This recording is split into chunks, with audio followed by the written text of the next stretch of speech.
යුක්‍රේනයේ යුද්ධය අවසන් කිරීමේ කොන්දේසි මාලාව මගින් රුසියාව ඇමරිකාව වෙත ඩොලර් බිලියන 100ක මුදලක් ගෙවිය යුතු බව අනාවරණ කර තිබෙනවා. යුක්‍රේනයේ ප්‍රතිසංස්කරණ වෙනුවෙන් මෙම මුදල ඇමරිකාවට බහර දිය යුතු බවයි දවල මන්දිරය ඉදිරිපත් කළ යෝජනා මාලාව මගින් අනාවරණ කර ඇත්තේ. මේ දක්වා යුද්ධයේදී යුක්‍රේනයේ සිදු වූ හානි වෙනුවෙන් වන්දි ගෙවීමක් ලෙස මෙය රුසියාව විසින් ඇමරිකාව වෙත බහර දිය යුතු බවද අනාවරණ කර තිබුණා. එය රුසියාවේ කැපවීම හා වගවීම තහවුරු කිරීමේ තීරණාත්මක කොන්දේසියක් ලෙසයි පෙන්වා දී ඇත්තේ. මේ අතර යුද්ධය අවසන් කිරීම සඳහා ඇමරිකාව විසින් යෝජනා කරන ලද සාම සැලැස්ම සම්බන්ධයෙන් යුක්‍රේන හිතවාදී රාජ්‍යයන් සාකච්ඡාවක් සිදු කර තිබෙනවා.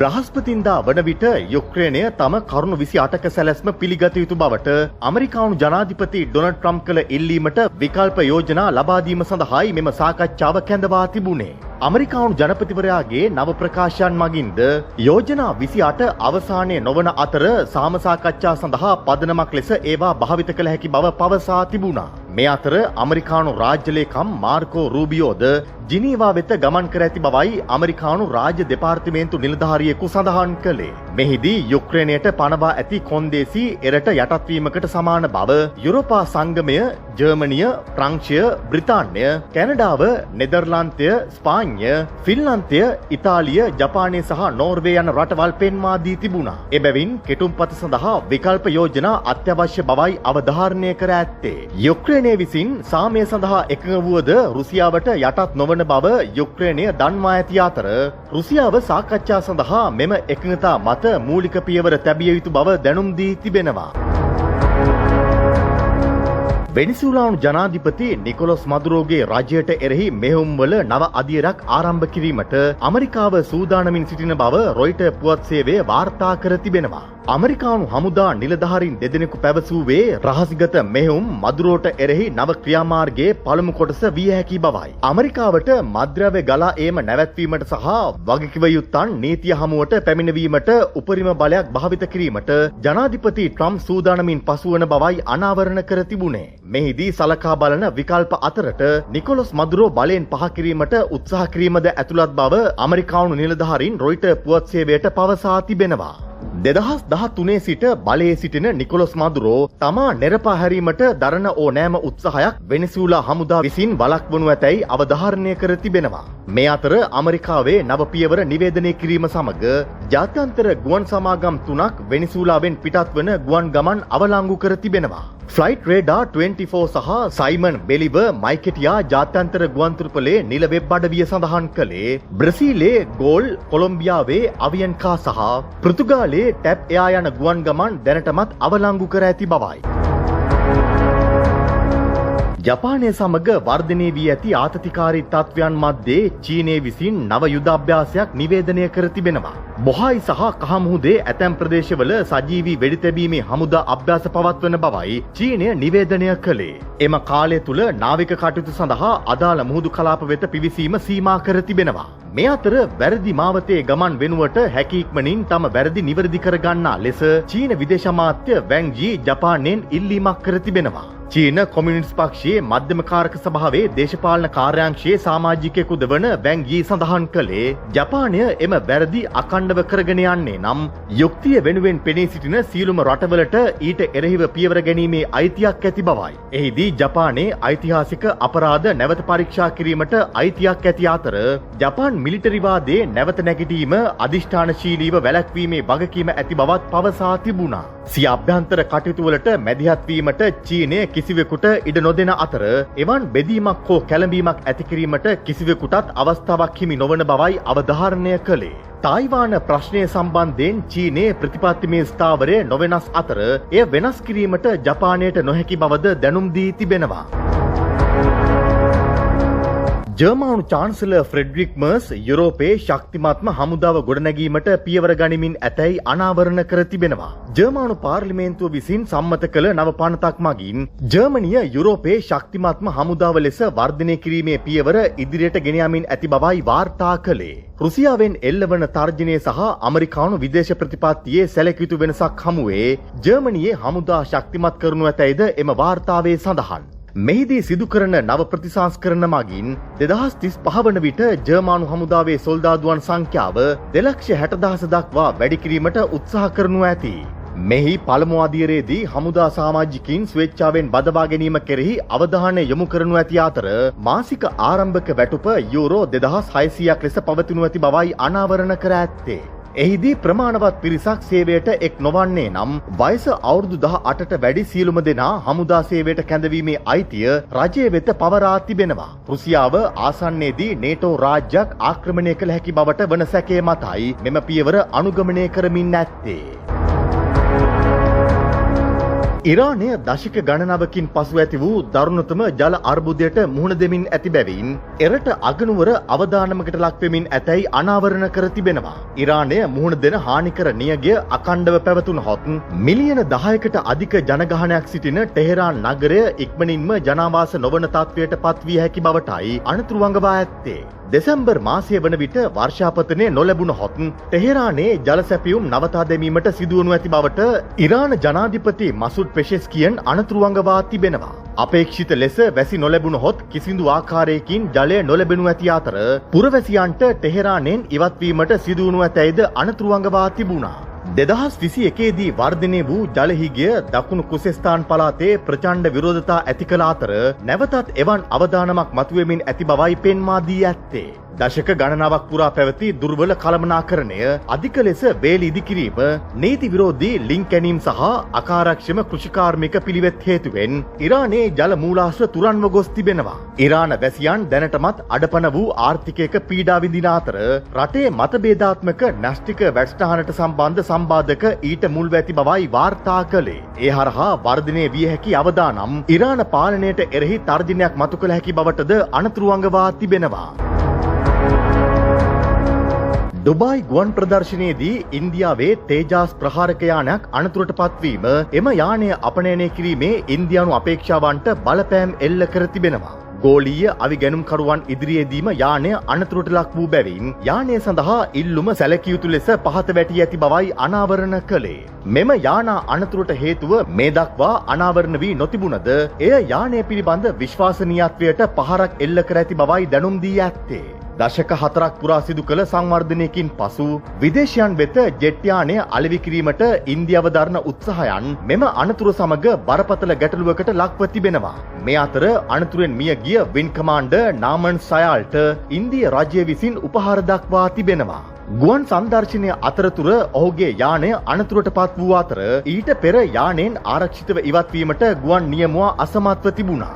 බ්‍රිතාන්‍යයේ ෆාන්බරෝ වලින් පසු ලොව 3 වන විශාලතම ගුවන් සංදර්ශනය ඩුබායිහි පවත්වන අතර එහි සිදුවන ගුවන් අනතුරු සාපේක්ෂව අවම බවයි හෙළි කර තිබුණේ. පසුගියදා ඩුබායිහිදී සිදු වූ මෙම අනතුර පිළිබඳ තවදුරටත් විමර්ශන සිදු කරමින් ඇති බව එමි රාජ්‍ය හා ඉන්දිය බලධාරීන් දැනුම් දී තිබෙනවා.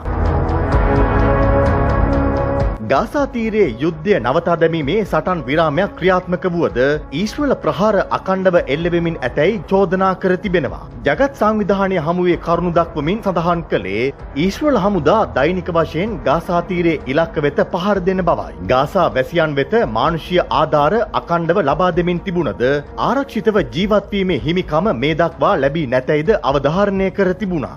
මේ අතර උතුරු සහ මධ්‍යම ගාසා තීරය හරහා ඊශ්‍රායල ගුවන් ප්‍රහාර මාලාවකින් පලස්තීන ජාතිකයන් 22 දෙනෙකු මිය ගොස් ඇති බවයි ගාසා හමාස් සෞඛ්‍ය පරිපාලනය නිවේදනය කළේ.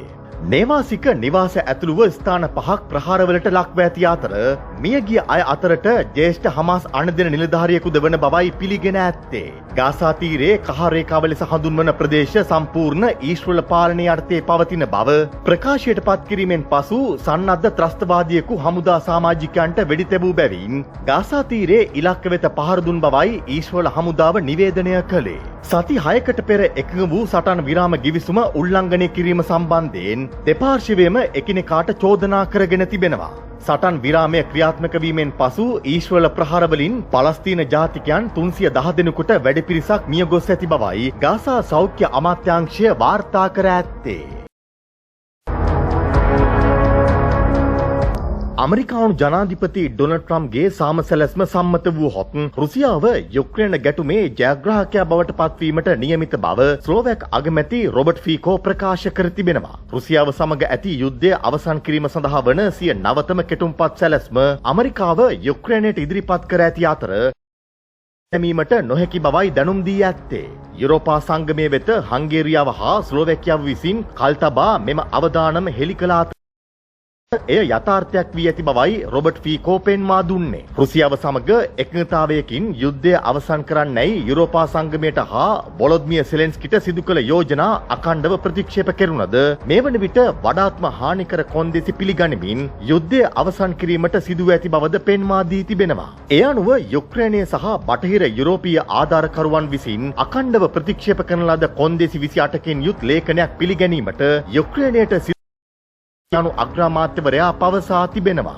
යුක්‍රේනය නේටෝවට සම්බන්ධ වීම අත්හැරීම, රටේ හමුදාව අඩු කිරීම සහ රුසියාවේ ඩොන්බාස් කලාපයෙන් සම්පූර්ණයෙන් යුක්‍රේන හමුදා ඉවත් කර ගැනීමද ඊට ඇතුළත්. මෙමගින් යුක්‍රේනය මෙන්ම යුරෝපා සංගමයද නිල වශයෙන් පරාජිතයන් බවට පත් කරමින් රුසියාව ජයග්‍රාහකයා බවට අවිවාදයෙන් පත්වන බවයි ස්ලෝවැකියානු අග්‍රාමාත්‍යවරයා අවධාරණය කළේ. හංගේරියානු අගමැති වික්ටර් ඕබන් සහ තමන් විසින් මෙම අවධානය පෙන්වා දුන්නද යුදකාමී යුරෝපා සංගම් නායකත්වයේ විසින් තමන් රුසියානු රූකඩ ලෙස පෙන්වා දුන් බවයි ස්ලෝවැක් අග්‍රාමාත්‍ය රොබර්ට් ෆීකෝ චෝදනා කළේ.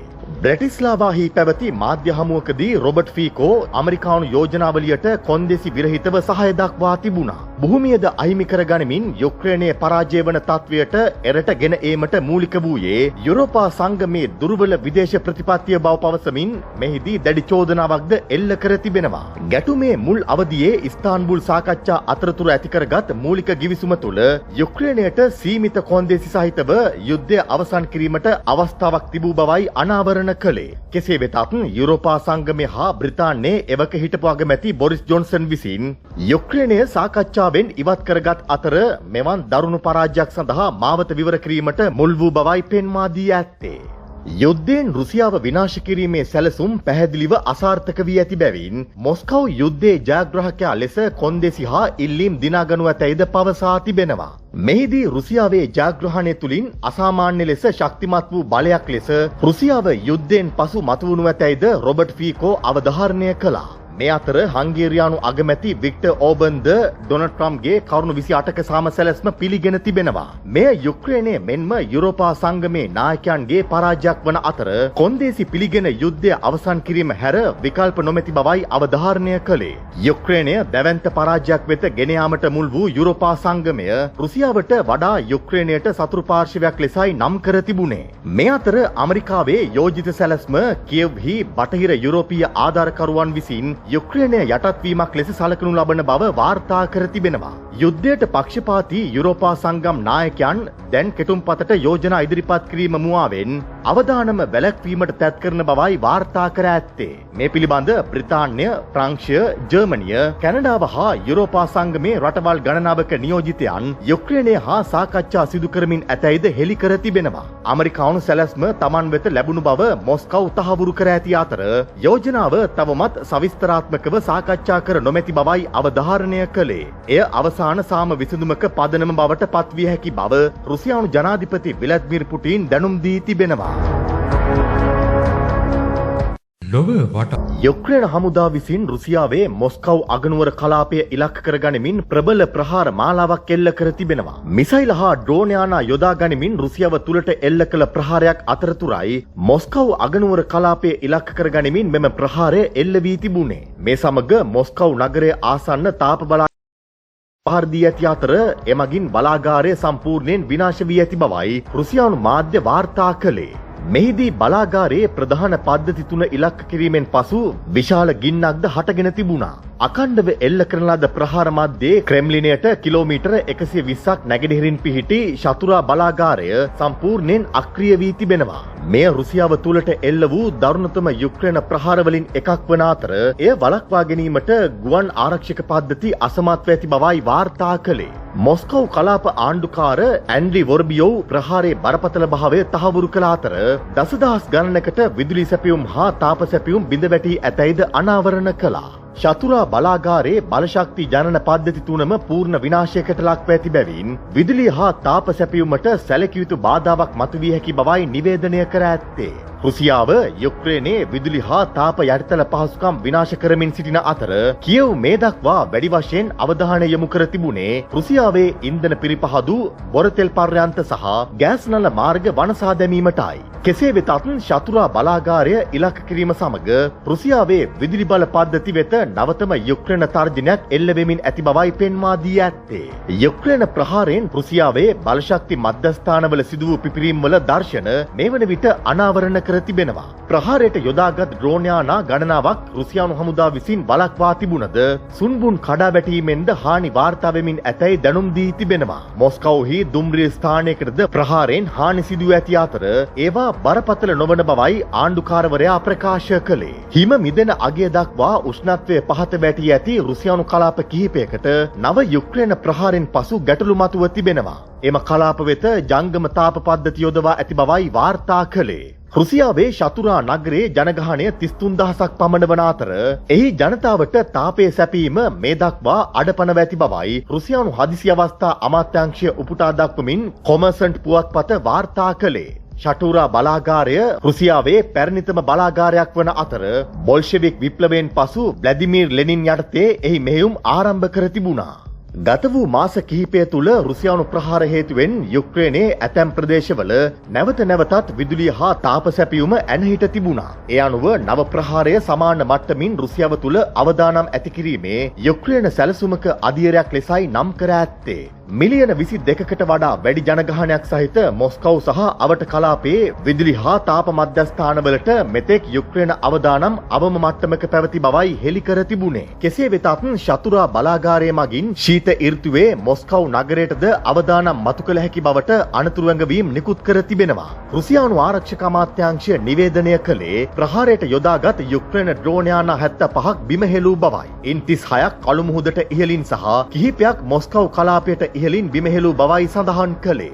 මෙම යුක්‍රේන ප්‍රහාර අවදානම් හේතුවෙන් රුසියාවේ බුනුකෝවෝ ගුවන්තොටුපළ අද දිනේ වසා දමා තිබෙනවා. මේ අතර ක්‍රයිමියානු පාලමට මිසයිල ප්‍රහාර එල්ල විය හැකි බවට ලැබී ඇති බුද්ධි වාර්තා අනුව එම පාලමේ රථවාහන ගමනාගමනයේද සීමා කර තිබෙනවා. යුක්‍රේනය විසින් පාලම වනසා දමන බවට දිගු කලක සිට අනතුරු අඟවා ඇති අතර ඒ වෙනුවෙන් මිසයිල යෙදවිය හැකි බවයි පෙන්වා දී ඇත්තේ.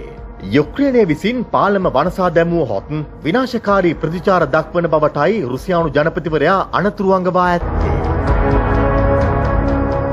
ලොව වටා වැදගත් පුවත් දැනගන්න ලංකා ඒ නිවුස් සබ්ස්ක්‍රයිබ් කරන්න. නවතම වීඩියෝස් බොත්තම සක්‍රිය කරන්න.